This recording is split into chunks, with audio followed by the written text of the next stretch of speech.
Hello, and welcome to USA Today's The Excerpt. I'm Dana Taylor. What is American cuisine, and who gets to define it? Is it barbecue or blueberry pie, hot dogs or lobster rolls, chili or gumbo? American food culture is as complex and complicated as we are. And in addition to what lands on our plates, there's everything that comes along with it, from tipping to whether the check should come before dessert.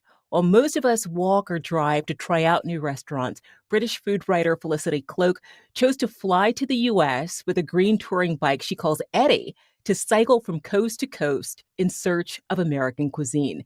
She joins us now to share her view from the outside looking in, which is also detailed in her new book, From Peach Street to Lobster Lane, available on bookshelves now. Felicity, thank you for joining me. Thank you for having me. It's actually lovely to be back. I feel like I'm in London at the moment, but I feel like I'm back in the States, and that's nice. You trekked across the U.S. on a bike, something you were heavily encouraged not to do. How did going against that advice shape your culinary experience here? You're right that several people, both American and European, said to me, "Why are you cycling in the States? It's not a country that is great for biking."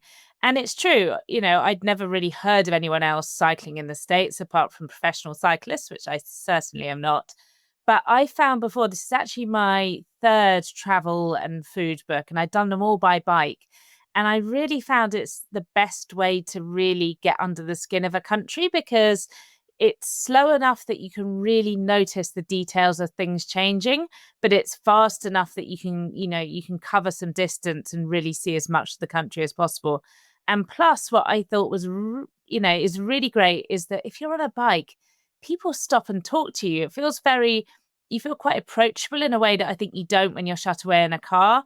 And people, they come to ask you questions. They ask you if you've got a motor hidden on it, etc. I just think it's a really great conversation starting point. So despite all of the warnings, I did not regret it. I would say the US is actually a surprisingly great place to cycle. I would come back. You spent time digging into a lot of the origin stories of the dishes you tried. American food tells the story of its history. That history is both layered and messy. Your book doesn't shy away from that complexity. What surprised you the most as you uncovered those stories? Oh, I had a lot of surprises, and I would caveat this by saying that I've been to the States quite a few times before. As I said, I'm based in London in the UK, but I'd visited, over the years. And I thought I knew a bit about American food. We have a lot of American food media here in the UK. We have all of the shows, the Guy Fieri, the Man versus Food, the Pioneer Woman. I was quite familiar, I thought, with US food culture. And then when I landed and I started going a little bit deeper than the stereotypes that are often the way that American food is seen abroad, your hamburgers, your hot dogs, much as I love both of those things, I realized that was just scratching the surface, and how the richness and depth and diversity of American food culture just in a million years, I could not have guessed that I was going to be, say, on the Gulf Coast of Louisiana, eating a crawfish boil, but with Vietnamese spices in Houston. I was there, all of that sort of rich interplay and the bouncing off of different cultures, different cuisines, and creating something that felt to me really uniquely American. You could not have got that in Vietnam. You wouldn't have found it, I'm guessing, in Louisiana, say 40, 50 years ago. It was new American cuisine, and I found that so exciting. If we think of food as a way to communicate with one another, what do American dishes say about who Americans are and how we see ourselves? What's your take on that? I would say that the best thing about American food to me is that willingness to both accept and absorb novelty.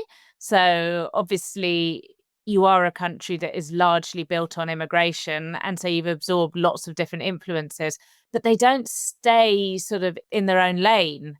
They cross-pollinate, and that creates things. And I find that certainly in Europe, we can gatekeep our cuisines a little bit. So, you go to Italy and they don't necessarily want to absorb a new influence on their cuisine. They want things as their nonna did it, which is great. Italian food is fantastic.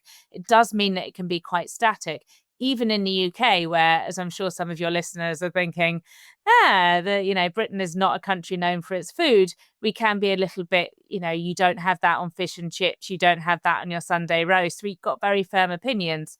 Whereas I found, with a few exceptions, and there are a lot of rules about things like barbecue, which people get quite worked up about. I find that you guys really, you're very open to new ideas, and your food culture is really fun. You just sort of play around with things in a way that I don't see over here. And it makes for one of the most exciting places to eat in the world. There's just all of this sometimes quite wacky food that I absolutely love. It's just, you never knew what you were going to get on menus. Well, that leads me to this. Of course, we can't talk about American food without talking about hamburgers. Chain restaurants play a huge role in what Americans eat. What do you think is lost when we exclude them from conversations about American cuisine? Well, that is interesting because I thought, and lots of people said to me, you're going to be eating nothing but McDonald's and Burger King and KFC. And I thought, oh, that is a little bit worrying because, I was over for 3 months. That's not, I know what everyone in America eats every day. But I don't think, if you leave it out, you're not having a true picture of American food. And you're suggesting that these things are not as authentically American as, say, I don't know, handmade taco or, an artisan burger or an incredible farm to table salad. They all exist. They're all eaten by Americans every day.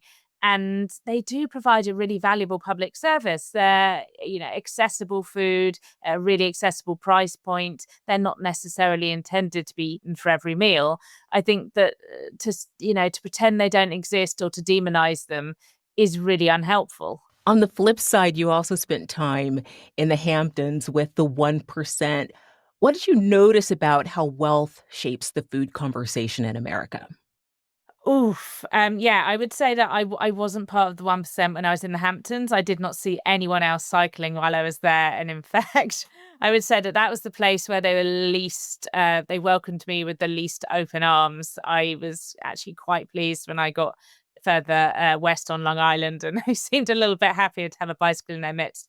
But I was really struck by the disparity between, say, the $45 lobster roll in the Hamptons, and I'd come across from New England, I'd come across from Connecticut, and just the poverty in New Haven, for example, and just so many people out on the streets and begging. And I thought, this is incredible that it can coexist. And food is so expensive in the States these days. I hadn't been since, I think, 2016, so it had been a while since my last visit.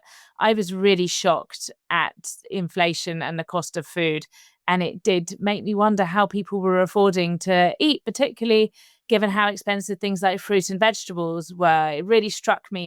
You consumed large quantities of pie, from sweet potato to whoopie to Boston cream. During the reading of this book, I baked and ate 2 pumpkin pies and 1 peach pie. You're a bad influence on me, Felicity. How did you land on pie as a way to experience authentic American food? And what did that experience reveal about, as you mentioned earlier, our regional identity in the US? So I wanted a dish that I could eat as I went along. I'd find almost everywhere in the States that I could, it sounds silly, but I could rate, I could judge. So I thought, well, what could I do? And initially I thought, well, maybe it's hamburgers. I thought, do I really want to eat a hamburger every day? That's probably not a very healthy choice. In the end, I settled on pie, number one, because, apple pie, there's nothing more American in theory. So that seemed to suit. And also, I'll be honest, I thought, well, pies often have fruit in them, so that feels a little bit healthy, perhaps.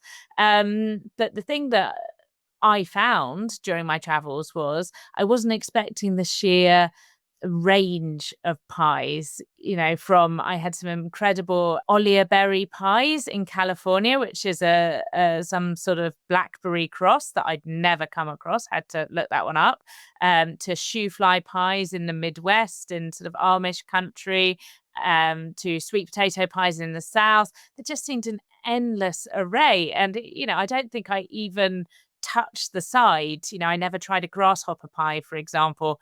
I think I only had one chess pie. I wasn't quite in pumpkin pie season. So again, that feels like unfinished business. But it really showed me it takes some real skill to make a good pie. You don't have to be a fancy restaurant chef, but you do have to commit to it, as you yourself will know if you've just been making pies. It's quite a labor-intensive process. You have to love what you're doing. And again, I thought, American cuisine often doesn't get the credit for that.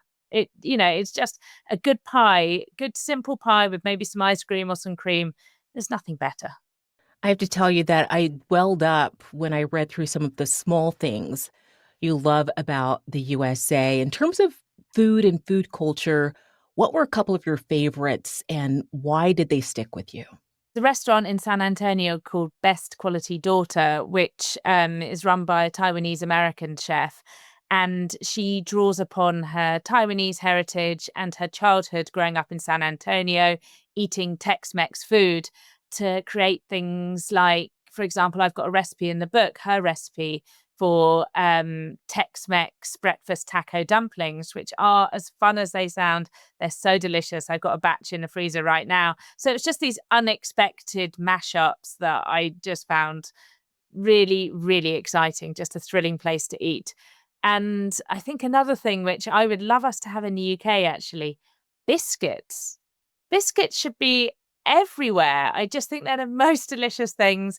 They're so quick and easy to make, but you cannot beat a warm biscuit out of the oven with some salty butter, maybe a bit of bacon, maybe some chocolate gravy. That was a new thing on me, some Appalachian chocolate gravy.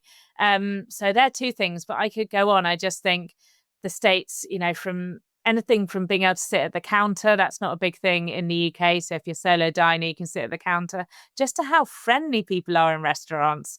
I fell in love with it all over again. And were there things that turned you off or just confounded you about American food culture? There were a few small things which I was taken aback by. Number one was there's a lot of disposable flatware, I think you call it, and silverware, and I wasn't prepared for that. And number two, and I think you touched on this in the introduction, I'd like to take my time over eating. And I know that America is notoriously a country in a bit of a hurry, but I'd be sitting there just, enjoying my food, maybe, reading something. And the server would come over with the check before I'd even taken a bite. And they'd say, no rush, honey, in a sweetest way. But I immediately felt guilty, like I was taking up a table and I needed to run. So there are a couple of things that I found a little bit difficult to get to grips with, but you get used to them like anything. And finally, as a British writer exploring American food, did your outsider perspective help you notice things that some Americans might take for granted? So I started in San Francisco. I ended up in New York. I took a very circuitous route via Texas and New Orleans and the Midwest and etc. So it definitely wasn't a straight coast to coast route. But talking to people certainly in New York, which I know is definitely not the whole of America, but they were really surprised by my experience of not seeing many of the big chains, and that I felt that certainly small town America, independent diners, independent cafes, independent delis all seem to be going really strong. And the fact that you can go somewhere and there will be someone that will take the time and sit down and chat to you. And I said, well, that's not our experience. I said, well, because you probably fly somewhere, then you take a car from the airport and you're on the freeways and you will only see those big chains. But if you take the trouble to go into the small towns, I found I had a completely different experience. And that really gave me hope, because it's something certainly in the UK we're at danger of losing is our small town businesses. But I guess because of the distances involved, people do seem to support their businesses in the States. And I just love I always love going into a diner first thing, and sitting down with all the people that are going out to do a day's work, agricultural people or tradesmen or office workers, whoever, and having breakfast together, and people would chat. And I thought that is not something we have at home. And I loved it. So I think certainly if you live in a big city or you're on the coast and you don't recognize that, next time just explore a little bit and you'll find it. And it was the loveliest thing to me. Felicity Cloake's new book, From Peach Street to Lobster Lane, is available now, and I enjoyed reading it. Thank you so much for being on The Excerpt, Felicity. My absolute pleasure. Thank you. Thanks for watching. I'm Dana Taylor. I'll see you next time.